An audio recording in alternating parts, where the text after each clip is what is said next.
hapon. Pero may pasok na. Nawiwili na tayo niyan. Sa linggo walang pasok yung iba. Okay. So ngayon po ay isang message ulit ang ating maririnig. And bago po tayo dumako dyan, pray muna po tayo mga kapatid. Lord, sa hapong ito, Panginoon, kami ay patuloy na lumalapit sa iyong banal na presensya. Nihiling po namin ang iyong pangunguna, iyong banal na espiritu, na kumilos, Panginoon, sa puso ng bawat isa. Mangusap ka po, Panginoon, ihayag mo po sa amin. Hindi lamang makarating sa aming mga pandinig, Panginoon, kung hindi, Lord, maramdaman namin ang iyong kilos. Maramdaman namin ang pangungusap mo sa aming mga puso. Magawa namin ito, Panginoon. Huwag masayang, Lord, ang bawat message na aming naririnig, Panginoon. Lord, maraming salamat at bilang instrumento mo, Panginoon, sa iyo ko pinagkakatiwala ang sarili ko na, Lord, tunay na kung ano yung gusto mong iparating sa bawat isa, yun, Panginoon, ang makakarating, Panginoon. At huwag mahaluan ng kahit na ano, Lord, bunga ng emosyon o kung ano man na mga pansariling kaisipan. Maraming salamat po, aming Diyos. Sa buhay ng bawat isa, maraming salamat sa mga blessings ng spiritual blessings, Lord. Ito po yung aming dalangin at inaangkin ang katugunan sa pangalan ng aming Panginoong Jesus. Amen. Okay. So ngayon po yung series natin na prayer, this is our last. Kasi last Sunday na po natin. Then, ang sabi po sa verse natin sa Lucas 6:12, nang panahong iyon, umakyat si Jesus sa isang bundok at magdamag siyang nanalangin sa Diyos. Very simple verse, mga kapatid, pero tingnan nating mabuti kung ano yung nais iparating ng ating Panginoon para sa bawat isa. So binibigyan din po ng message ng text na ito na ang ating Panginoong Jesus sa kabila ng kanyang banal na kalikasan. Remember, our Lord Jesus is holy. Nagkatawang tao siya pero napanatili niya ang kanyang kabanalan na hindi siya nag-commit ng kahit na anong kasalanan. Na ang Diyos ay nandun pa rin. Nandun pa rin na kumbaga yung tao nagagalit, nagtatanim ng galit, ang Lord wala. Okay? So, kung siya na isang Diyos, isang banal, ginawa niya ang bagay na to. Lumapit siya sa ating Panginoon. Alam niyo, itong verse na to po ay nabanggit dahil ang Lord ay ito yung panahon na siya ay pipili ng kanyang mga disciples. Yung 12 disciples niya. Then, ano yung kanyang ginawa? Ito, umakyat siya sa bundok at doon siya dumalangin sa Panginoon. Okay? Then, sa bawat isa sa atin, ano po yung gustong iparating nito? Alam niyo, bilang isang mananampalataya, part ng buhay natin ang tayo'y nananalangin. Kung ang ating Panginoong Hesus na isang banal, na hindi naman nagko-commit ng kasalanan, ganyan niya ipakita sa Lord kung gaano ka-importante sa kanya yung panalangin.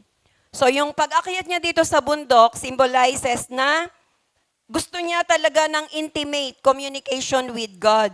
Gusto niya na totally siya lang at saka ang Lord. Gusto niya na walang sagabal. So, sa atin din mga kapatid, gustong sabihin sa atin ng verse na to na napakahalaga ng panalangin at napakahalaga na tayo ay sa Diyos humihingi ng katugunan, ng gabay, if we are going to make any very, very important decisions in life. Okay? Then, so yung 3 past topics po natin about true prayer, at saka yung never stop praying through Pastor Benji, and then syempre yung pinaka-latest natin, God always answers prayer. Since this is our latest, so review muna tayo, recap muna tayo ng konti. Ano yung 4 Ds na tinuro sa atin ni Glenn about that topic?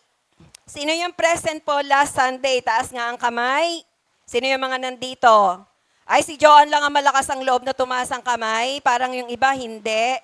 Ano po yung 4 Ds na tinuro sa atin how God answers our prayer? Siyempre, si Camille. O, ano yun, Camille? 4 Ds. Una, done, decline, delayed, different. Ano ang pinaka-paborito mo doon? Hindi ba dapat paborito nating lahat yon? Kasi kapag ang Diyos ay tumugon, although mag-decline man siya or different man, because God knows the best for you. Because God loves us. Okay? Kaya, whatever yung pero syempre, that's the opinion of Camille, di ba? Wala naman, everybody is entitled to our opinion. Pero, sa atin mga Christian, yung lahat ng katugunan ng ating Panginoon, yun nga, gusto ko nga sabihin din na usually, minsan sinasabi nung iba, Lord, kahit man lang yung delayed, 'di ba? Wag lang yung decline or wag lang yung different. Pero hindi mga kapatid, if we are matured Christian, dapat maintindihan natin why God answered, why God denied my prayer. Why God give me in different way or differently doon sa aking, kung ano yung aking panalangin. So, na-share ko lang, nabalikan ko lang kasi napakaganda po ng message na yan. And I hope na today, another spiritual blessings yung atin pong matatanggap mula sa ating Panginoon. Okay, today's topic, basahin nga po natin ng sabay-sabay at the count of 3. 1, 2, 3, go! Ayan. Yan po yung ating pag-uusapan ngayon. And the title is, isa pa. At the count of 3, I kindly read. 1, 2, 3, go. Okay.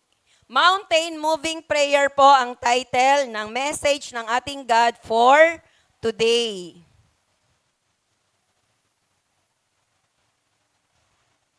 Ang sabi po sa verses natin, Mark 11:22-24, sumagot si Jesus, manalig kayo sa Diyos. Sa 23, tandaan ninyo ito, kung kayo'y nananampalataya sa Diyos at hindi kayo nag-aalinlangan, maaari ninyong sabihin sa bundok na ito, umalis ka riyan at tumalon ka sa dagat at ito nga ay mangyayari. Kaya sinasabi ko sa inyo, ano man ang hingin ninyo sa inyong panalangin, maniwala kayong natanggap na ninyo iyon at matatanggap nga ninyo iyon. Okay. Now, alam nyo, may very challenging part sa atin. Itong binasa natin na verses na yan. So, ito yung challenge sa atin. Basahin natin yung nasa gitna. Okay, 1, 2, 3, go.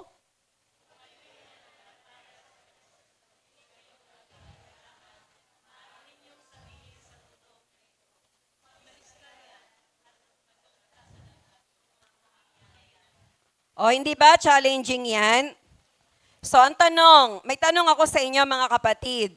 Meron na ba kayong nabasa, na kwento, narinig, may nagsalita sa inyo, or may nakausap kayo, na isang tao na kumausap sa bundok, sinabi niya, oy bundok, tumalon ka sa dagat.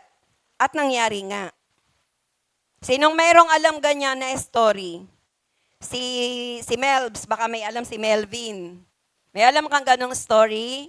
Testimony? Wala. Si Francis kaya? Wala rin. Si Atan kaya? Tan. Yung mga payabangan dyan sa labas dyan, sa inyong mga pag-move it, meron ba? Di ba? Yung sabi ng lolo ko, yung mga ganyan. Pero, alam nyo mga kapatid, ako wala rin. Wala rin akong alam na tao na kinausap niya yung bundok para sabihin na tumalon siya dun sa dagat. Pero yan ang challenge ng ating Panginoon.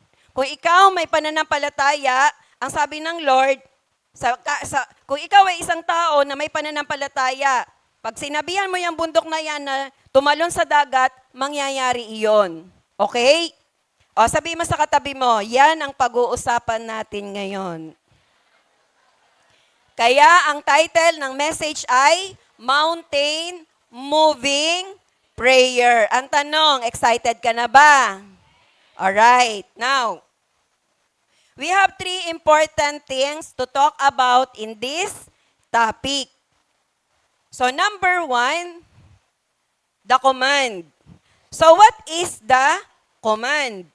Ang sabi po nung unang verse natin sa Mark 11:22, have faith in God, or in ang Tagalog, sumagot si Jesus, manalig kayo sa Diyos. MJ, ano daw yung command?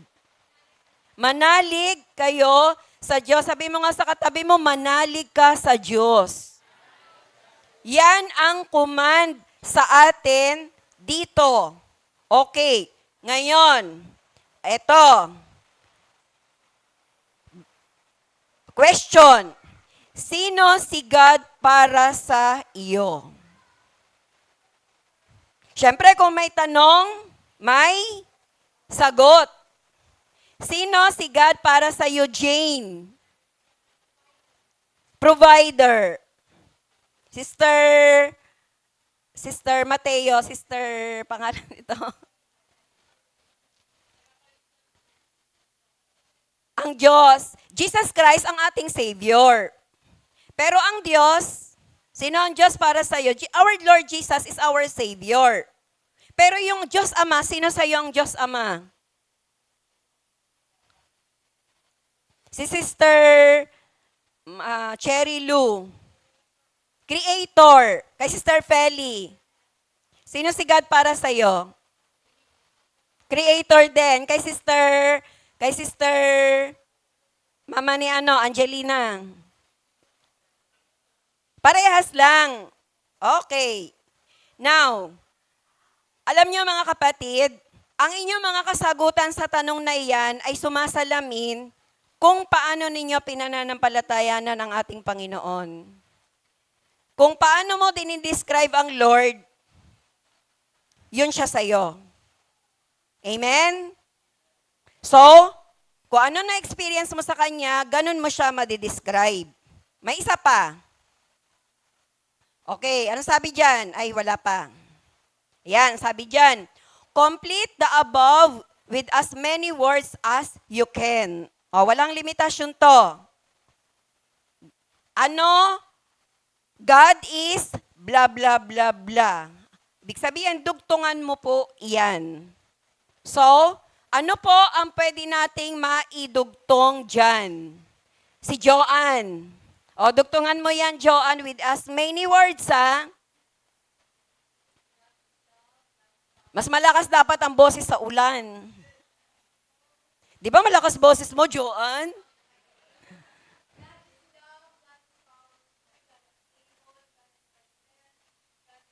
Saan mo kinuha sagot mo? In your heart. Okay, isa pa. Marami akong gustong tawagin, pero yung pag-mention ng name, doon ako nakaka-experience ng difficulty. Okay, isa pa. Sinong katabi dyan ni Melvin na hindi ko nakakita? Sound check. Kaya ba? Kaya, kuya. Anong pangalan, kuya? Pakilala ka muna. Julisis po. Ha? Julisis po. Julisis po. Je... Julisis po. Pasensya na po. Sige po. Pakitayo nga po and give me your answer. God is Savior. God is Savior. Savior. Kanina parang binanggit kanina ni Sister Rosalyn, parang kinorek ko na po yan na yung ating Lord Jesus is the Savior. Pero, kasi yung Trinity, allow me to take this opportunity para i-share sa inyong bagay na yan, na naniniwala tayo na God is one God in three persons. God the Father, God the Son, and God the Holy Spirit. We are talking about God the Father. God the Son is our Savior. Now, sino ngayon sa atin ang ating God the Father? Aside from ang Savior mo ay si Jesus Christ. Okay. Ate, yung anak ni Sister Lena. Ano sa'yo? God is? God is creator po. Creator po. Creator. Parang lansak na lansak yung salitang yan. Okay, sige po. Thank you, ate. Kung marami kang nasabi tungkol sa Diyos, yon ay sa kadahilan ng marami kang na-experience sa Kanya. Tama, mali. Kung naranasan mo minsan na maging unjust yung mga tao sa paligid mo, sa mga tao walang katarungan, pero sa Diyos may katarungan. Naranasan mo na minsan parang walang pag-asa, pero sa kalagitnaan ng kawalan ng pag-asa, naranasan mo, binigyan ka ng Lord ng pag-asa. So God is my hope. Minsan sa sitwasyon ng buhay mo, walang-wala ka, hindi mo alam kung kailan ka tatakbo, kung kanino ka tatakbo, dumalangin ka sa Panginoon, and then God answered your prayer. So sino si God sa'yo? God is my provider. Then, nakita mo, bakit yung kasamahan ko sa church? Bakit yung ka-LG member ko? Grabe, ang laki talaga ng changes sa buhay niya. So Lord, dati, ganito siya, ganyan siya. Nagkukwento ng mga kung ano-ano. Dati, masakit siya magsalita. Dati, lagi puro mga sama ng loob. And then ngayon, very opposite ng dati niyang pagkatao. Then, Lord, kung nagbago siya, Lord, baguhin mo rin ako. So, who is God for me? Ang Diyos na nagbabago ng buhay ng tao. At kung gaano karami yung mga yan na nakita mo sa ating Panginoon, ganun mo madidescribe ang Lord. Amen po ba? But, kung wala tayong masabi kung sino ang Panginoon, hirap tayong mag-isip. Bakit? Ibig sabihin, kulang tayo sa experience sa lakad natin sa buhay with God. Ibig sabihin, hindi natin masyadong na-experience si Lord sa buhay natin. Then, kung iyon mga kapatid, nandun tayo sa ganong situation, in other words, sabi mo sa katabi mo, huwag mo nang sayangin ang panahon. Kung totoo talaga sa sarili mo na gusto mong lumakad seriously sa buhay mo bilang isang tunay na Christian, do something. Yung mga message na pinibigay sa atin, bigyan natin yan ng importance sa buhay natin. Yun naman ay kung gusto mo talagang lumalim. Gusto mo bang ma-experience yun na experience ng iba sa ating Panginoon? Hindi maramot ang Lord. Para ibigay din yun sa'yo, para ipa-experience yun sa'yo. Okay? So, anong problema kung ganoon? Ang problema sa atin, kung hindi natin ma-describe si Lord kung sino siya at wala tayong alam kung anong kaya niyang gawin, ay yung lalim ng iyong relasyon sa Kanya. Yung klase ng pananampalataya na meron ka para sa Diyos na yan na ating pinag-uusapan ngayong hapong ito.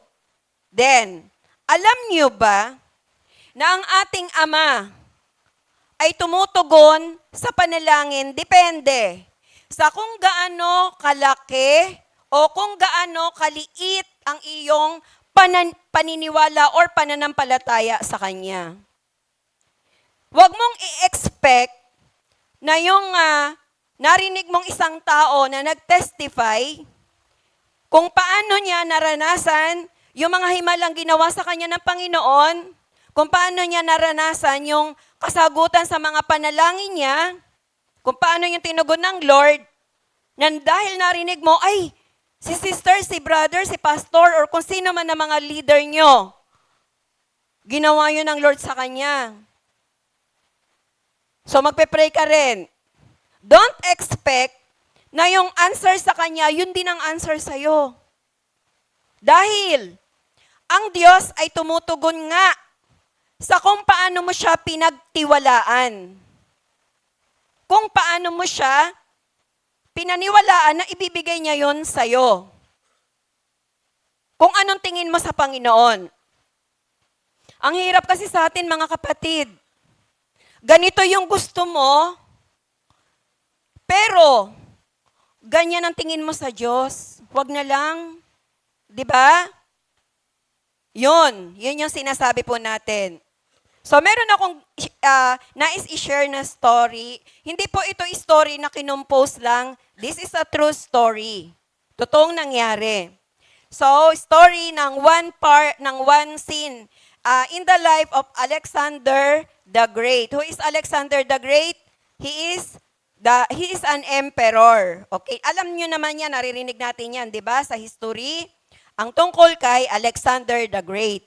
Pero isang bahagi lang, maliit na bahagi lang dun sa buhay niya ang gusto ko pong i-share sa inyo. So Alexander the Great wanted to reward a philosopher who had rendered great service to him. Walang binanggit doon kung anong klaseng service yung ginawa ng philosopher for Alexander the Great. So sabi ni Alexander the Great doon sa philosopher, ask what you want of me. Hingin mo kung ano man ang gusto mong hingin sa akin. Then, the philosopher took the offer seriously. Siguro sabi ng philosopher, wow, opportunity ko na to. Emperor yan. Opportunity ko na to na hingin kung ano yung gusto kong hingin. And then, so yon, the philosopher took the offer seriously and told that the royal treasurer, tinawag niya yung treasurer ni Alexander the Great. Ang sabi niya sa treasurer, I wanted 10 pounds of gold. Yon ang kanyang hiningi. Since binigyan siya ni Alexander the Great ng opportunity na mag-request sa kanya kapalit ng ginawa niyang service kay Alexander the Great, which is not mentioned here. Kung anong klaseng service yon. And then, anong hiningi niya? 10,000 pounds of gold. Tiningnan ko, sinearch ko, ano ba ang katumbas ng 10,000 pounds of gold nowadays? And ang nakalagay po doon is, it is approximately equivalent to 375,172,800 US dollars. Alam mo ba, magkaroon ka ng $200,000, magkakaroon ka na, pwede ka na magkaroon ng bahay at lupa.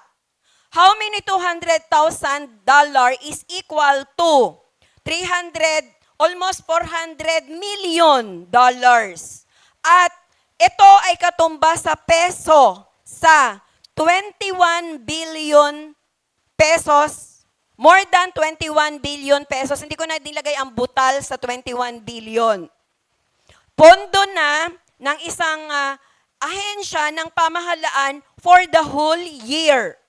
You see, isang tao, ang katumbas ng hinihingi niya, pondo ng isang government agency natin dito sa Pilipinas. Then, shocked by such an enormous request, sabi nung philosopher, ha? Grabe ka naman. 'Di ba? Nabigyan ka lang ng chance na mag-request, ganyan na. Kumbaga sa tinodo-todo mo na, sinamantala mo na. So, shocked by such an enormous request, the treasurer refused. No.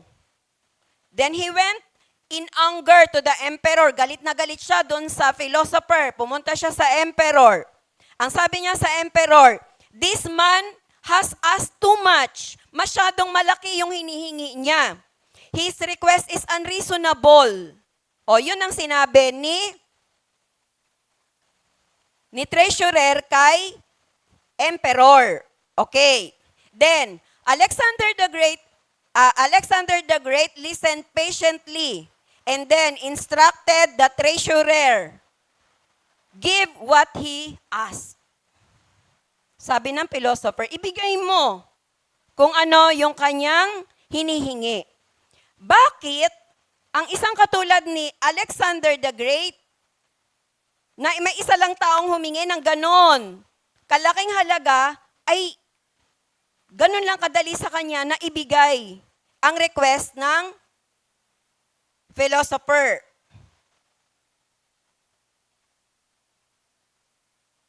Ayaw ah.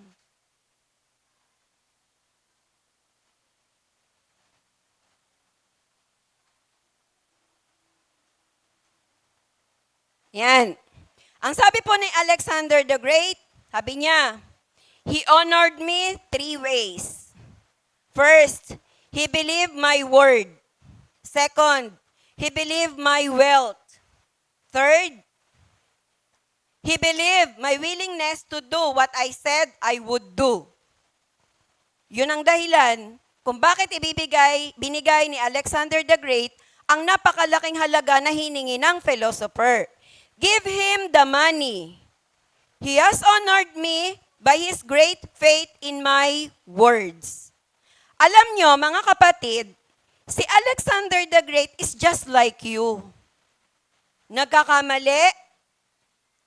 Maraming mga, pag nag-search ka, maraming mga ginawa na mga hindi kaaya-aya. Okay? Katulad lang din siya natin. So, kung ang isang tao na katulad ni Alexander the Great, nagawa niyang magbigay sa isang tao na nag-request sa kanya ng ganong katindi, how much more ang God mo? Nasabi mo na pinananampalatayanan mo. Nasabi mo, your provider. How much more your God who created also Alexander the Great? Kung si Alexander the Great may ganong kalaking puso, how much more yung nagbigay ng puso na yan kay Alexander the Great, na once you ask to God this one or whatever prayer request you have, bibigay ng Diyos. Katulad ng sinabi ko sa inyo mga kapatid, ganito kalaki gusto mo pero ganyang kalaki ang Diyos sa'yo. Kaya, ang Lord ay tumutugon kung gaano mo siya pinaniwalaan. Bakit ba ibinigay ni Alexander the Great? Naniwala kasi yung tao na gagawin nyo na Alexander the Great at may kakayanan. Kung si Alexander the Great may kakayanan ng ganong kalaking halaga, how much more God? Na if you read the Bible, bawat character sa Bible, gumawa ng iba-ibang istorya. Gumawa ng iba-iba na mga pangyayari sa buhay. Kung paano kumilos ang ating Panginoon sa kanya-kanyang buhay ng mga nasa Bible. Naintindihan po ba natin? Magkakaiba ba tayo ng Diyos? Hindi tayo magkakaiba ng Diyos. Magkakaiba lang tayo ng laki ng pananampalataya. Amen po ba? Hindi ang Lord walang favoritism. Hindi porket, ito laging present sa church, ito ganito ganyan. Hindi ang Diyos tumitingin sa kung anong ginawa mo kasi wala. Hindi tayo kayang makaabot sa pamantayan ng ating Panginoon para tumbasan ang kung ano man na sinasabi nating ginawa natin. Wala lahat yan. Everything is granted by our God because of His grace. At ang hinihingi lang niya sa'yo, manampalataya ka, paniwalaan mo siya, na kaya niyang ibigay ang mga bagay na yan. Amen po ba? O, palakpakan natin ang ating Panginoon. If you know that God is, and that He is the great I am, you know the most fundamental truth in the universe. What does it mean? Kanina tinanong ko kayo, pakidugtungan nga, God is blah, blah, blah, blah, blah. O yung iba sumagot sa inyo. Then, alam nyo ba na ang dugtong nyo, dyan sa yung sinasabi diyan na, if you know that God is, wala yung limitasyon. You cannot limit the description of who God is. Ang description na makikreate mo dun sa who God is ay depende sa yung daily life, walk as Christian. Na unlimited yan mga kapatid. Pag samasamahin man natin yung lahat ng sagot ng bawat isa sa inyo na magkakaiba, hindi pa rin dun matatapos kung sino ang God. Nasabi ang Lord ay nagpakilala kay Moses nung time na siya'y nandun sa harap ng burning bush. Sabi ni Moses, sino ka ba? Anong sabi ng ating Ama? I am who I am. Walang sinabi ang Panginoon, walang sinabi ang Ama na specific description kung sino siya. Bakit? Unlimited ang description ng ating God. Na katulad ng sinasabi ko sa inyo, na kahit pagsamasamahin natin ang lahat ng experience ng tao kung paano gumalaw ang Panginoon, hindi pa rin dun yun matatapos. May bago at may bago tayong madidiscover of who God is in our life. Amen po ba? Number 2, the example. Ang sabi dun sa pangalawang verse natin, sa 23, tandaan ninyo ito. Kung kayo'y nananampalataya sa Diyos at hindi kayo nag-aalinlangan, maaari ninyong sabihin sa bundok na ito, umalis ka at tumalon ka sa dagat. At ito nga ay mangyayari. So ito yung binigyan ko ng emphasis kanina nung nagsisimula tayo na challenge sa atin ng mga Christian. Pwede ba tayo na magkaroon ng mountain moving faith? Sa palagay nyo? Although sumagot tayo kanina, anong story? May narinig na ba tayong story na nakapagpalipat ng bundok from the place where it is, then tumalon sa dagat? Sabi natin, wala. But, pwede ba tayo na magkaroon ng mountain moving faith? Okay, tingnan natin. Sabi nyo, pwede. Siyempre, hindi naman tayo challenge ng ating Panginoong Hesus kung hindi yan pwedeng mangyari, di ba? Okay. Then, another story, another testimony na i-share ko po sa inyo. A church with parking problems. So, a story about a church in the Great Smoky Mountains. Alam nyo, pag narinig kasi natin yung Smoky Mountain, lalo na tayo mga nandito sa Metro Manila, medyo allergic tayo. Bakit? Ang alam kasi nating Smoky Mountain ay yung bundok ng basura na inaayawan natin, mabaho, nakakadiri. Pero yung Smoky Mountain po na pinag-uusapan natin ay totoong Smoky Mountain. Hindi yung totoong mountain. Hindi yung naging mountain lang kasi natambak na mga basura na buo na mountain na garbage. Naintindihan po ba natin? Kaya, yung Smoky Mountain na sinishare ko sa inyo ay kaaya-aya, masarap tingnan. 'Di ba? Pag tinanaw mo, nakaka-refreshing ng ating kaisipan. So, sabi nga dito, a story about a church in the Great Smoky Mountains that built a sanctuary on a piece of land donated by a member. May isang member nag-donate sa church para magtayo ng sanctuary. Alright? Then, it turned out that the sanctuary was so large that the building inspector would not give the church a certificate of occupancy because they lacked sufficient parking. Alam nyo, sa ibang bansa, ang batas ay batas di katulad dito sa Pilipinas. Di ba? Na kahit abot-abot lang under the table, pwede nang mag-grant sa'yo. Ito, totoo. Sa kanila, ang batas ay batas. Although hindi na mention specifically kung saan ito nangyari, saang bansa, but the most important thing is yung testimony na meron sila. So, hindi daw sila pwedeng bigyan. Kasi, yung mountain, di ba syempre, pag sinabi nating mountain, hindi yan patag, pa ganyan. Nagtayo ng sanctuary, inoccupy na yung buong space. Na, hindi na nagkaroon ng space para sa parking. Syempre, may mga tao pupunta doon, may dalang sasakyan. Ang tanong, saan nila dadalhin yung sasakyan nila kung wala naman silang pagpaparkingan? Hindi naman pwede ipasok sa loob yon. Kailangan may parking area. Then,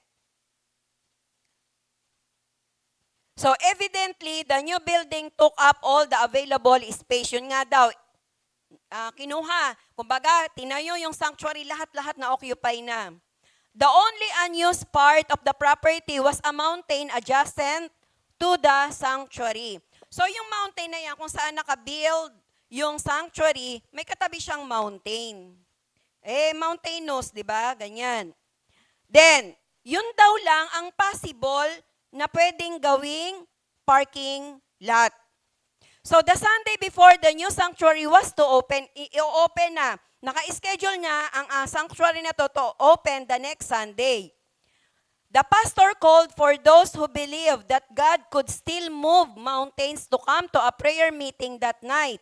So sabi ng pastor, members, mag-pray tayo.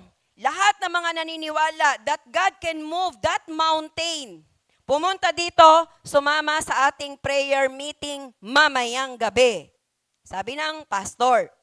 Out of a congregation of 300, parang SLC lang. 'Di ba? Nasa ganyan tayo, approximately 300. Wala tayong specific kasi aandap-andap yung iba. Hindi natin ma-describe member ba o hindi. Pero nandyan tayo sa bilang na yan. Out of 300 in the congregation, 24 people showed up.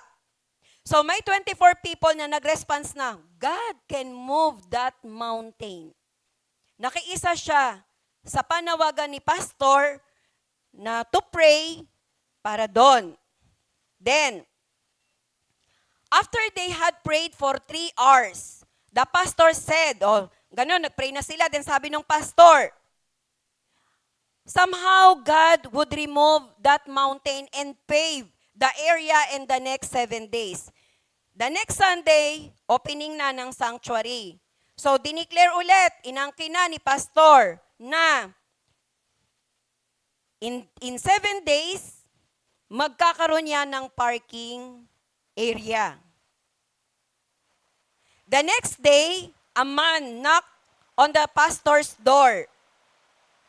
He turned out to be a building contractor from the nearby country. Now, mga kapatid, alam nyo, sa ibang bansa, hindi yan katulad sa Pilipinas. Tayo, ang katabing bansa natin, tatawid pa tayo ng dagat para makarating tayo sa ibang bansa. So, maraming mga bansa, kunwari sa Europe, sa Amerika, South America, North America, na ang boundary at even sa Asia, landmass ng Asia, na ang boundary lang nila ay guhit lang. May napanood nga ako yung part ng Canada at saka ng US, guhit lang talaga ang pagitan. Na pwede mong itungtong yung paa mong isa doon sa Canada at yung isa ay sa Amerika. Pero, huwag mong gagawin yun, huhulihin ka ng pulis. Kung nasa Canada ka, huwag mong i-attempt na ilipat ang paa mo doon sa sakop ng Amerika. Kung nasa Amerika ka, don't attempt na i-move mo yung paa mo doon sa sakop ng Canada, huhulihin ka ng pulis. Okay? So, ang gusto ko lang ma-imagine nyo, maybe itong situation na to, ganon. Maybe itong mountainous part na to ay nandun sa malapit na sa kabilang bansa. Naintindihan natin. At itong si contractor, may kumatok, di ba? Sino itong kumatok sa pastor's door? Isang contractor ng nearby country, yung katabi daw na bansa. So, bakit siya kumatok sa door ni pastor? They were building a shopping mall. Ang sabi niya, and needed some fill, dirt, in order to level the construction site. Or kailangan nila ng panambak. Doon sa construction site nila, sa katabing bansa. Could this company buy the mountain behind the church? Anong itinuro nung contractor na mountain? Yung mountain na pinag-pray nila pastor. Pwede ba naming bilhin ang bundok na yan? Kailangan naming kumuha ng mga lupa para ipanambak doon sa aming construction site. Amen? Nasundan natin. He added that if they could have the mountain immediately, sabi nung contractor, kailangan na talaga namin. At kung ibibigay niya, ito yung kondisyon niya, bukod doon sa bibili niya yung mountain, ang sabi niya, kung ibebenta niyo yan sa amin, they would be glad to pay for paving and stripping the new parking lot. Sila na rin ang magko-construct nung parking lot nila. The pastor readily agreed.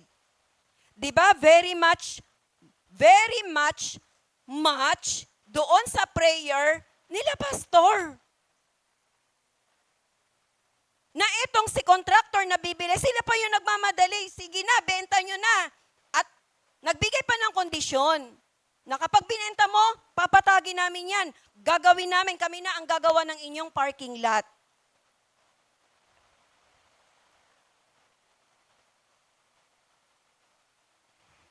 So yun, the pastor readily agreed and the new sanctuary opened on the next Sunday.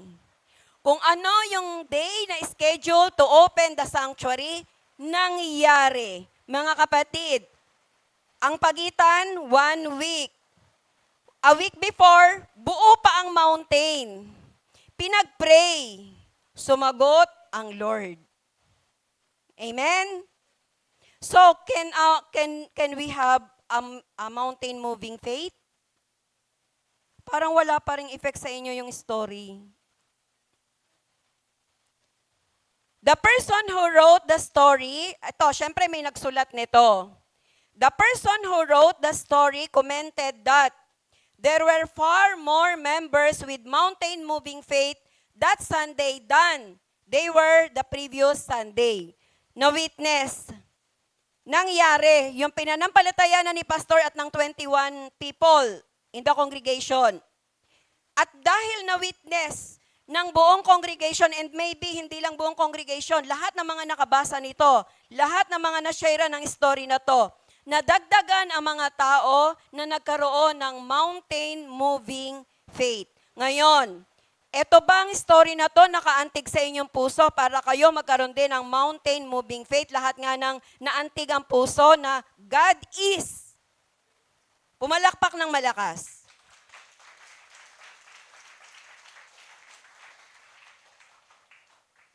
Kaya sabi ko sa inyo mga kapatid, ang tugon ng Lord kung paano mo siya pinanampalatayanan. Kapag itinuon mo ang isip mo sa Lord directly, ikaw ito, O Diyos. Walang imposible sa'yo. Nag-pray ka, walang imposible sa'yo. Lahat ng mga salita na alam mo kung sino siya, banggitin mo. Kaysa mag-doubt ka na, 7 days na lang. Posible ba yun? Diba? Kaysa isipin mo mga bagay na yan, itutuon mo lang ang isipan mo sa Panginoon at paniwalaan mo siya na kaya niyang gawin. Amen? So to cast a mountain into the sea seems impossible. Yun naman ang tingin natin talaga, di ba? So to deal with this difficulty, some have supposed that Jesus is speaking in hyperbole. Yung daw part na yan na sabi ng Lord, na kung may pananampalataya ka, sabihin mo sa bundok na yan, lumipat sa dagat at lilipat nga ito, ay hyperbole daw. What do you mean by hyperbole, mga estudyante? Mga teacher natin. Nasaan ang ating mga teacher? What do you mean by hyperbole? At mga estudyante, Melvin, sagutin mo ako. Ay, si Apple din, teacher din yan. Si Angelina ba nandito? Mga teacher, ay, Angelina, nandiyan. Sige, pagalingan kayong tatlo. Sino pang teacher dyan? Si Lisil, teacher din yan. Nandiyan ba si Lisil? Wag mo na akong pagtaguan dyan, Lisil. Nakita kanina. Anong ibig sabihin ng hyperbole? It's a part of figure of speech that involves of exaggeration. Ayun, very good. And also yung Complete. At that's dramatic enough. effect. Thank you, Melvin. Narinig ko na yung mga gusto kong marinig. It is an example of figure of speech. This is a part of figure of speech na which describe as yung exaggeration nandoon. 'Di ba?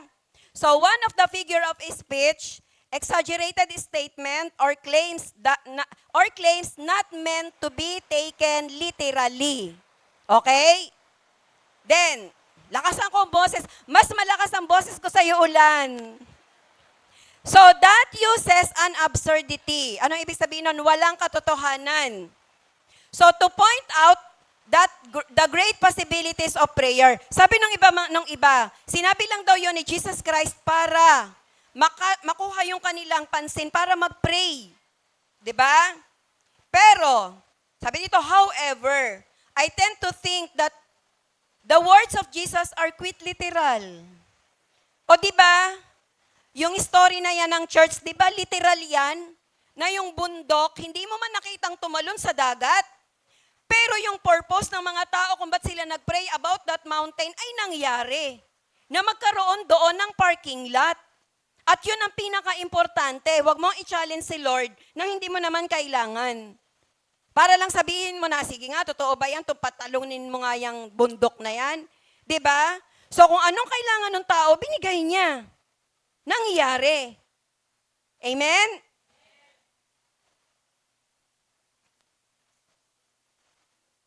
Ay, sorry po. So sabi dito, faith is believing in advance in something that will only seem logical when seen in reverse. Okay. Anong ibig sabihin yan? So anong klaseng pananampalataya yung dinidescribe Johnny Philip? Na, okay, ito yung isang example. Alam nyo, kapag ang isang tao nagsabi ng kanyang pinanampalatayanan na parang imposible, parang mahirap mangyari, minsan yung mga taong pinag-share niya anong sinasabi? Nababaliw ka na ba? Nasa matino ka bang pag-iisip? 'Di ba? Ganon.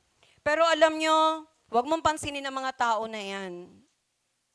Ang tingnan mo, yung sarili mo at kung paano mo pinaniniwalaan ang Diyos na kilala mo. Okay? So, bakit hindi ka panipaniwala o malayo sa katotohanan? Bakit nila sinasabi? Yun nga, malayo sa katotohanan. Kaya sabi niya, nababaliw ka na ba? 'Di ba? Nasa matino ka bang pag-iisip para mag-pray ka ng mga ganyan? So, pero alam niyo mga kapatid, ang ganong klase ng pananampalataya ang nagpapalalim sa isang tao sa kanyang relasyon sa Panginoon. Once na pinaniwalaan mo ang Panginoon sa isang bagay na gusto mo mangyari na hindi mo pa na-experience, pinagkatiwala mo sa Kanya at nangyari, magle-level up na naman ang pagkakilala mo sa Panginoon. Madadagdagan na naman yung God is blah blah blah blah. Madudugtungan mo na naman ang description mo kung sino ang Diyos para sa'yo. Amen? Share ko lang ng, baka sabihin nyo, bakit puro story, pastora? O ngayon, may share ako sa inyo, sa amin. Yung pagbili namin dun sa lupa, yung binili namin dun sa Batangas. Alam nyo, yung prayer ko na makabili kami ng lupa, matagal na, many years ago na nag-start ako na mag-pray. Then dahil yung mother ko, alam niya na gusto namin bumili ng lupa, every time na may narinig siya na binibenta, sabi sa akin, tatawagan ako ng mother ko, magme-message, Tina, may binibentang lupa dito. Sagot ko lagi, wala pa kaming pera, hindi pa kami ready. Ganon. Pero alam nila, gustong-gusto naming bumili. Until, syempre tayo bilang Christian, lumalalim din ang lumalalim din ang pagkakilala natin sa ating Panginoon. Until, noong 2023, challenge ko talaga si Lord. Lord, seriously, Lord, huwag mong hayaan na matapos ang taong ito na hindi kami makakabili ng lupa dito sa Batangas. Bakit gustong-gusto namin bumili? Siyempre, kailangan namin. Pag umuwi kami doon, laging titingnan ko, ate, available ba yung bahay nyo? O di kaya doon sa amin? O saan ba dyan may available? Para mapag-i-stayan namin. Ang hirap. Gusto mo magbakasyon, di ka makapagbakasyon kasi nakikiano ka lang, di ba? O alam nyo na yon. Then, kaya eager talaga ako. Siyempre, lugar namin yun. Siyempre, mga parents ko meron. Kami, yung family ko, wala. Di ba? Kaya, gusto na naming bumili. And talagang sineryoso ko si Lord. Lord, huwag mong hayaan na matapos ang taong ito, Lord. Lord, yan ang pananampalataya ko sa iyo. Na hindi matapos ang taong ito, mabibili na namin ang lupa na yan. But, in the same situation, wala pa kaming naiipong pera. Gusto mong bumili ng lupa, dapat may pera ka. 'Di ba? So, target namin, mga 300 to 500 square meter ng lupa. Then, alam nyo, pagdating ng October, nag-message ulit yung mother ko. Sabi niya, Tina, may binibenta dito. Dinescribe niya sa akin. Alam niyo, ako, ang gustong-gusto kong bilhin lupa, yun bang medyo nasa mataas na part, yung ang term natin, overlooking. Yung kapag nagtayo ka ng bahay, tanaw mo, mga tao nasa paligid mo, pinanununguhan mo sila. So, nasa mataas na lugar. Dinescribe ng mother ko, na yung binibentang lupa, ganun. Kung gusto mo, sa mababang part, kung gusto mo, nasa ganyan, pero isa lang ang may-ari.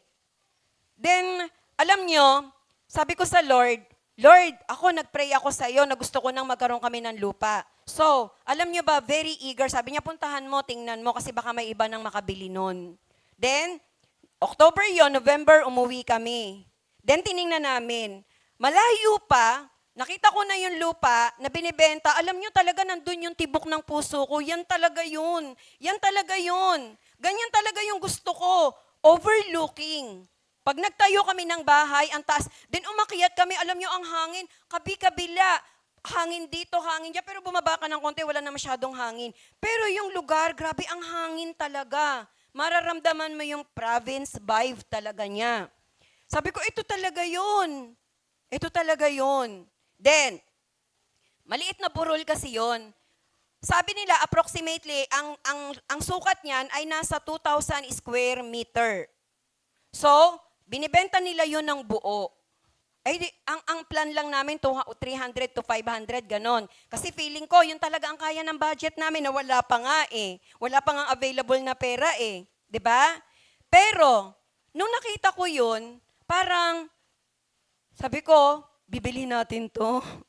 Bibili natin yung buong burol na to. Ganon yung sabi ko talaga. Eh, ito mga kasama ko, tingin sa akin, nababaliw ako. Na 300 to 500 nga yung plan namin, na wala pa nga kaming pabili, tapos bibili namin yung buong burol.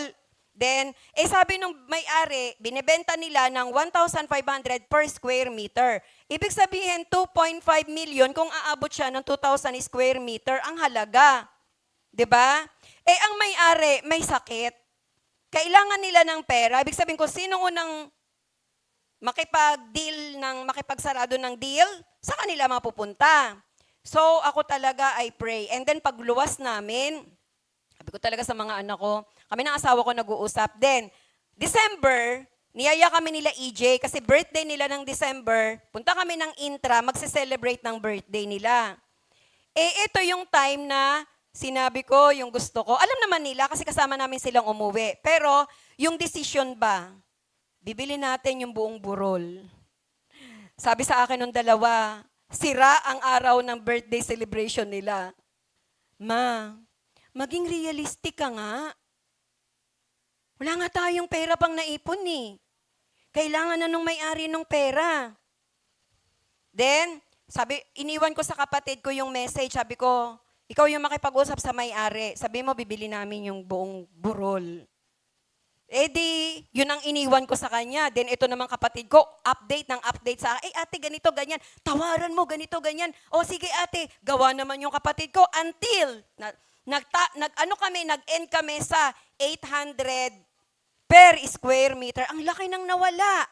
Bakit niya ibibigay ng 800 per square meter? Kasi bibili namin ng buo.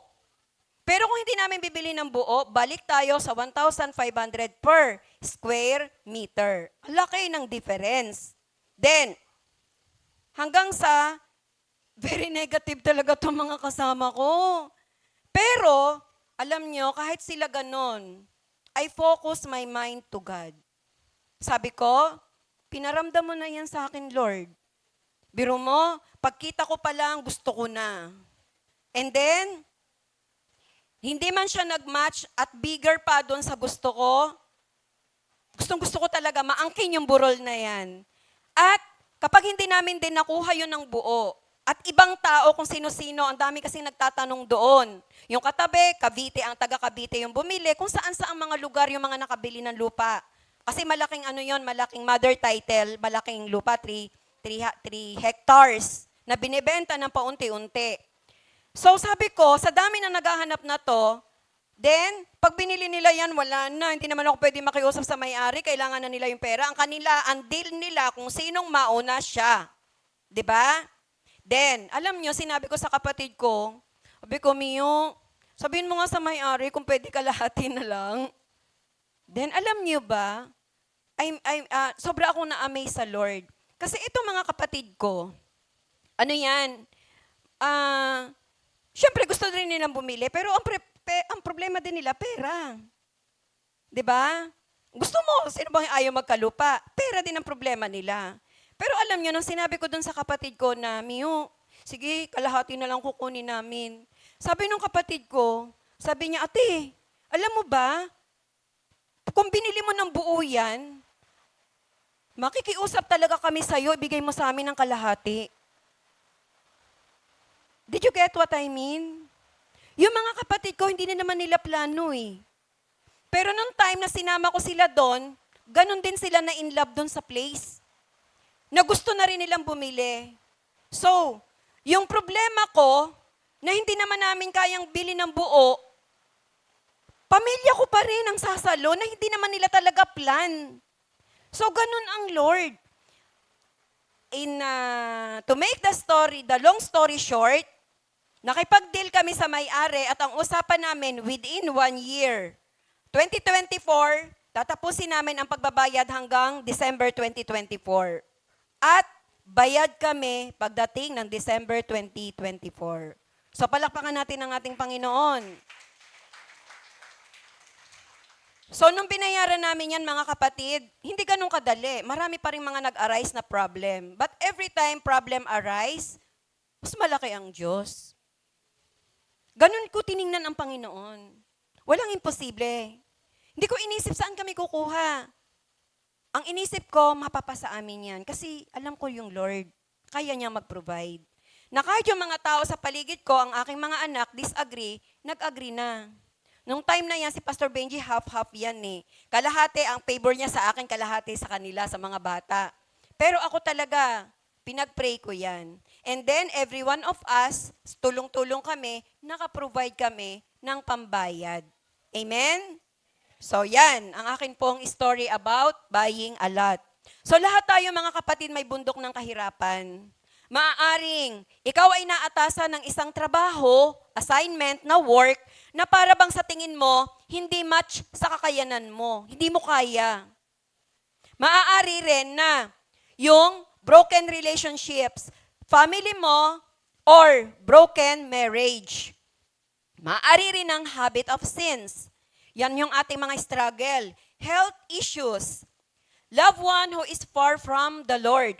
Or whatever na hindi ko nabanggit dito. Maring meron kayo na experience.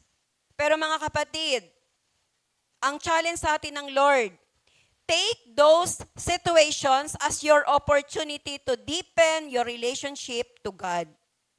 Huwag mong tingnang imposible yan. Ang tingnan mo, pinagkatiwalaan ako ng Diyos nito. Ibibigay ko rin sa Panginoon ang aking pagtitiwala na sasamahan niya ako for my journey in this situation. Magulong pamilya, mga magulang, lagi nag-aaway. Huwag mong tingnan na masama ugali ng parents mo. Ang tingnan mo, walang imposible sa Lord para baguhin niya ang isang tao. Huwag mo sabihin, kulang ka yung iyong pera, parang hindi mo alam kung paano matutugunan. God is the creator of everything. Nakikita mo man o hindi. Naintindihan natin? Okay. So, hindi tayo binibigyan ng Diyos ng mga sitwasyon sa buhay para pahirapan. Never. Never ang Lord nagpahirap sa tao. Challenge lang ang ibinibigay niya para magtiwala sa Kanya. 'Di ba? Last. The application number 3. Sabi po sa 11:24 ng Mark, kaya't sinasabi ko sa inyo, ano man ang hingin ninyo sa inyong panalangin, maniwala kayong natanggap na ninyo iyon at matatanggap nga ninyo. So ang verse na to mga kapatid ay mayroong 3 parts. Una, sabi sa English, nilagay ko pong English kasi yung binabanggit dito ay nasa English. Therefore, I tell you, whatever you ask for in prayer, believe that you have received it and it will be yours. So ano yung unang part? Sabi diyan, it is comprehensive. What does that mean? Whatever you ask. May limitasyon? Wala. Katulad noong humingi kay Alexander the Great. Hindi niya nilimitahan ang hihingi niya. Hindi niya sinabing, ay, kalahati na lang, baka hindi niya ibigay. Hindi siya nag-doubt ng ganun. Walang limitasyon sa Panginoon. Ask whatever you want. Then, it is conditional. But remember, may kondisyon. Believe that you have received it. So yung belief na yan is your faith in God. Na hindi yan magic. Na minsan, ang gusto natin, sana dumating si Superman. Sana dumating ang isang God fairy to make this possible. Di ba minsan ganyan ang mga tao eh. Eh hindi eh. Si Superman nga eh, created lang yun ng mind eh. Di ba? Yung God fairy nga eh, mga story lang yan sa book. Pero lahat ng ginawa ng Diyos totoo. Okay? Maniwala ka. Whatever you ask for, and then it is definite, ibibigay daw niya sa'yo. Amen po ba?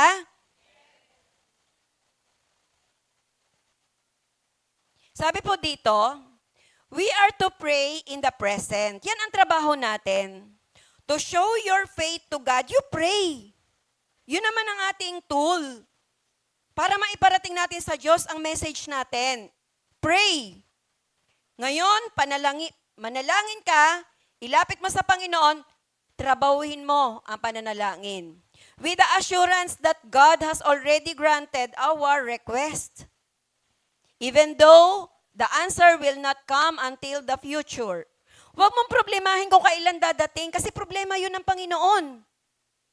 Ang problema mo, paano i-express sa Lord yung iyong faith na alam mo na mapapamove mo ang kamay ng Lord para ibigay sa'yo yung panalangin mo. Faith ang nagpapamove ng kamay ng Diyos para i-grant ang panalangin mo. Kaya meron tayo nung condition kanina. Believe that you have received it. Halimbawa, ano ba ibig sabihin nun? So, kunwari mag-aaral ka. Kunwari college ka na. Gusto mo mag-doktor. Nakakalungkot. Ang dami nating mga kabataan. Minsan pag tinanong mo, happy ka ba sa pag-aaral mo? Sagot, hindi. Bakit? Hindi naman to yung course na gusto ko eh. Oh, saan tayo nagkulang? Sa pananampalataya natin sa ating Panginoon. Kunwari, gusto mo maging doktor. As in talaga yun ang tibok ng puso mo. Pero sabi nga natin, minsan naman ang Diyos ang tugon ay different. Di ba? Hindi ko naman sinabi na lahat ng nag-aaral na hindi niya nakuha yung course na gusto niya ay dahil maliit lang ang kanilang pananampalataya. Maaari din na ang sagot ng Lord ay different from what they are requesting. Okay? Hindi ko alam. Ang Lord lang ang nakakaalam. Pero, ang isang sigurado, may mga tao na kaya hindi nila nakuha ang gusto nila dahil hindi nila pinaniwalaan ang Diyos na kayang ibigay sa kanila. So kung gusto mo mag-doctor, nag-enroll ka, you claim, 5 years from now or 6 years from now, mag-o-opera na ako doon sa operating room. 'Di ba? Yun ang ibig sabihin nito. Nakikita mo na ang sarili mo kung anong mangyayari.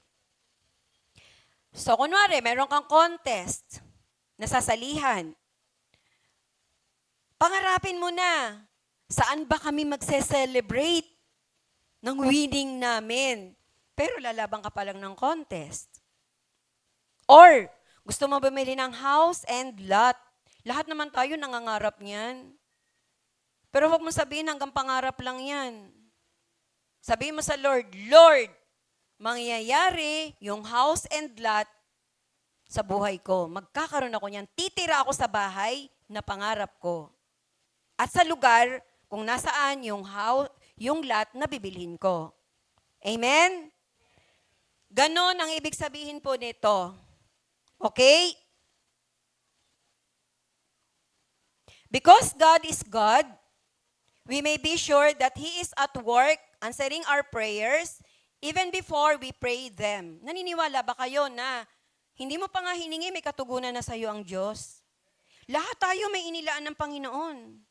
Okay? Hindi mo lang hiningi sa Kanya.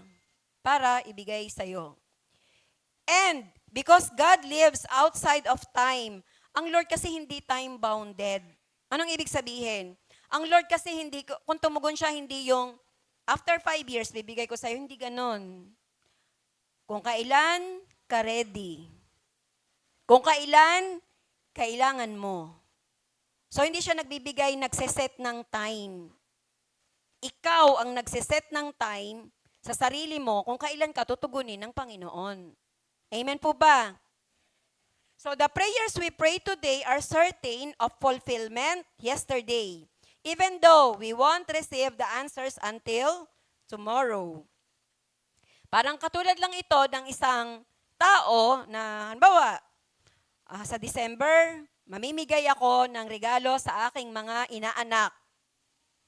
At dahil may pera na ako, September pa lang bibili na ako. Pagkatapos kong bumili, ilalagay ko doon, tatago ko doon, sa cabinet, yung mga regalo na yan. Si inaanak, kapitbahay, pasyal ng pasyal sa bahay mo, nakikipaglaro, without knowing na may something na nakatago sa kanya doon sa closet. Nagigets po ba natin? Ganyan ang Lord sa atin. Okay? If your Father wants to have you eat, it may not be in your hands, but it's already in the closet. Nandyan lang. Okay? So, in other words, mga kapatid, prayer lang ang katumbas. Yung lang na yan ay, hindi ko sinabing maliit lang ang prayer. The point is, ang prayer, kayang-kayang gawin ng kahit batang maliit.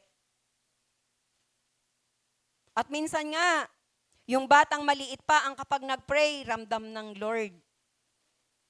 Prayer, na ramdam ng Diyos. Prayer, na alam niya na nagtitiwala ka sa Kanyang igagrant mo sa Kanya. Igagrant niya sa'yo. Amen? So before I go to conclude this message, gusto ko lang share to sa inyo. Ayan. Si Pastor Ray Pritchard, wala siyang kinalaman sa message na binibigay ko sa inyo, but I want to credit him na kung ano po yung na-share ko sa inyo, binasa ko po yung message niya noong April 9, 2000, which is related to the topic I have, at much of the part ng message na na-share ko sa inyo ay ito yung binigay sa akin ng Lord na guide para mabuo ang message na na-share ko po sa inyo. Tingnan nyo mga kapatid. A message from April 9, 2000, a message today, na-feel ba natin ang message ng Lord? So, ang message ng ating Panginoon walang kupas. Ang message ng ating Panginoon always on time. Ang message ay hindi katulad ng trend ng mundo na noon in, ngayon hindi. Ang sagad, always yan. Always may bago siyang ibibigay. And I'm so thankful sa ating God and I want to credit this man na nabuo ang message na to. Now, so sa ating conclusion, alam niyo ba ang telephone number ng God? Francis, alam mo ba ang telephone number ng God? Gusto ko lang ipaalam sa inyong lahat na may telephone number si God. And I want you to know it kung hindi nyo pa alam. Alam mo ba yon? Hindi. Si Jane. Ha? Ano daw? Bingi talaga ako, hoy Brad. Deserve ko talagang sigawan mo, kuya. Ano yon?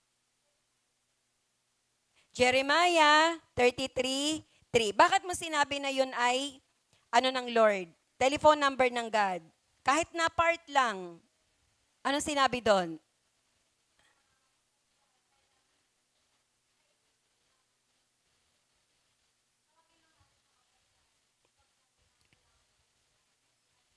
At anong sabi niya? Kapag tinawag natin siya, sasagot siya. So,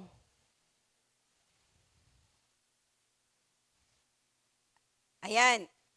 Sabi dito, the greatest tragedy in life is not an unanswered prayer, but the unoffered prayer. Yung panalangin na hindi naiidulog sa ating Panginoon. Yun daw ang greatest tragedy ng life natin. Bakit?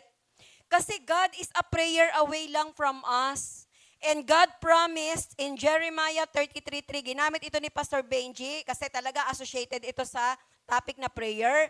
Ginamit din ito ni Glenn last Sunday. Sabi diyan, call me. Kaya yan tinawag na God's telephone number. Dapat alam nyo yan kasi nagsisimula pa lang ako ng Christian life ko, nababanggit na yan. Na ang God ay may telephone number. Sabi ng God, call me and I will answer you. And tell you great and unsearchable things you do not know.